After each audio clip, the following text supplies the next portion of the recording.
इस गंभीर और चिंताजनक खबर के बाद खबरों का मूड थोड़ा बदलते हैं और आपको बताते हैं कि हिंदुस्तान के करोड़ों लोग कैसे राममय हो चुके हैं। ये सिर्फ दावा नहीं है, बल्कि ये आंकड़ों वाला सच है।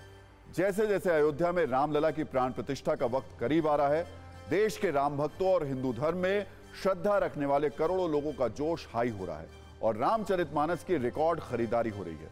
यह शुभ समाचार आया है रामचरितमानस छापने वाली विश्व प्रसिद्ध गीता प्रेस से।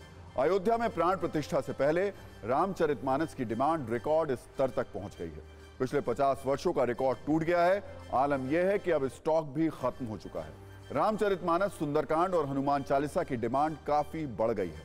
गीता प्रेस के मैनेजर कह रहे हैं कि पहले हर महीने गीता प्रेस करीब 75,000 कॉपी छापता था और हमेशा स्टॉक बचा रहता था। अयोध्या में प्राण प्रतिष्ठा की तारीख के ऐलान के बाद से हर महीने अब 1 लाख कॉपी छापी जा रही हैं। इसके बावजूद कोई स्टॉक नहीं बच रहा है। अनुमान लगाया जा रहा है कि आज की तारीख में गीता प्रेस से हर महीने करीब 1.5 लाख प्रतियों की डिमांड हो रही है।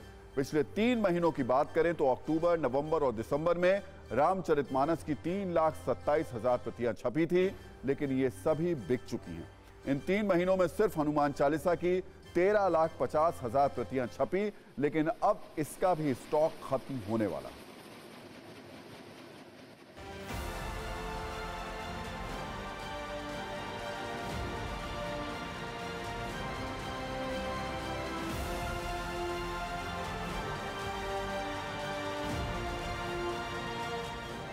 रामचरितमानस जो हम पिछले वर्षों में लगभग एवरेज में 75,000 महीने की हम दे रहे थे, इस वर्ष हम देख रहे थे हम लगभग 1 लाख के आसपास आपूर्ति किए हैं। लेकिन मांग इतनी बढ़ती जा रही है कि हमारे पास स्टॉक बच नहीं रहा है।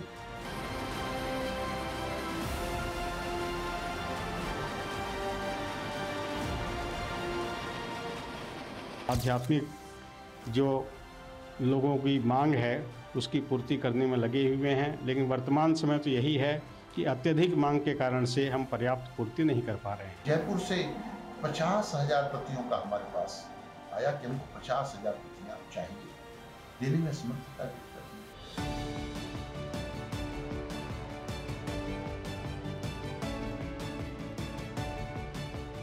बस सबसे ये निवेदन है कि किताबें लें, अपने धार्मिक ग्रंथों को खरीदें, अपने ग्रंथों, अपने धर्म के बारे में जानें, उसका प्रचार करें।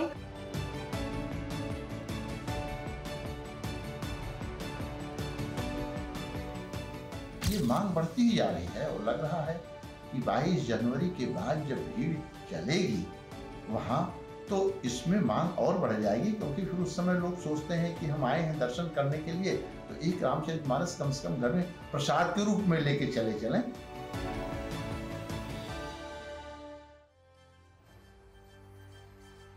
अगर ये कहें कि गीता प्रेस वो नाम है जिसके पास धार्मिक पुस्तकों की सत्ता है, तो गलत नहीं होगा, क्योंकि शायद ही कोई शख्स होगा जिसने गीता प्रेस का नाम नहीं सुना होगा। आप चाहे किसी भी राज्य में रह रहे हो, किसी भी शहर में रह रहे हो, किसी भी जिले में रह रहे हो, या वहां ऐसे सैकड़ों घर आपको मिल जाएंगे जहां गीता प्रेस से छपी धार्मिक पुस्तकों की खास जगह है। इससे भी खास बात यह है कि यह जगह सिर्फ घरों में नहीं है, बल्कि इन पुस्तकों के ज्ञान के जरिए यह जगह अब करोड़ों लोगों के दिल में भी बन चुकी है। एक रिपोर्ट के मुताबिक साल 2022-23 में गीता प्रेस ने 2 करोड़ 40 लाख पुस्तकें छापी थी, जिसकी कीमत करीब 111 करोड़ थी। कैसे साल दर साल गीता प्रेस की सत्ता मजबूत हुई, इसे भी समझ लीजिए। इससे पहले साल 2021-22 में गीता प्रेस ने 77 करोड़ रुपए की पुस्तकें छापी थी, मतलब इसके कारोबार में एक साल में 34 करोड़ का इजाफा हुआ। साल 2023 तक जब गीता प्रेस ने स्थापना के 100 साल पूरे किए, तब तक 41 करोड़ 70 लाख पुस्तकें छाप चुका था। आज की तारीख में इसकी डिमांड इतनी ज्यादा है कि गीता प्रेस सिर्फ 75% पुस्तकें ही उपलब्ध करा पा रही। गीता प्रेस में हिंदू धार्मिक किताबों की छपाई होती है, जिसमें श्रीमद् भागवत गीता, रामायण, पुराण, उपनिषद प्रमुख हैं। इसके अलावा सूरदास के साहित्य छपते हैं। इसके इतिहास की बातें करें तो गीता प्रेस की स्थापना 1923 में हुई थी। 1939 में इसने पहली बार रामचरितमानस का प्रकाशन किया था। रामचरितमानस कुल 10 भाषाओं में प्रकाशित होती है। रामचरितमानस के 7 अलग अलग कांड हैं और सभी की बाजारों में काफी मांग है। सबसे ज्यादा डिमांड सुंदर कांड की होती है। गीता प्रेस में छपी पहली किताब की कीमत 1 रुपए थी। स्थापना के 3 साल बाद प्रेस ने मासिक पत्रिका निकालने का फैसला किया। इस पत्रिका में महात्मा गांधी ने भी लेख लिखा। गीता प्रेस एक ट्रस्ट के तौर पर काम करता है। इसका मकसद फायदा कमाना नहीं है, बल्कि लोगों तक धार्मिक किताबें पहुंचाना है। गवर्निंग काउंसिल इस संस्था का मैनेजमेंट संभालती है। गीता प्रेस का खर्च समाज के लोग उठाते हैं। ये लोग छपाई में लगने वाले सामान किफायती कीमतों में उपलब्ध करवाते हैं।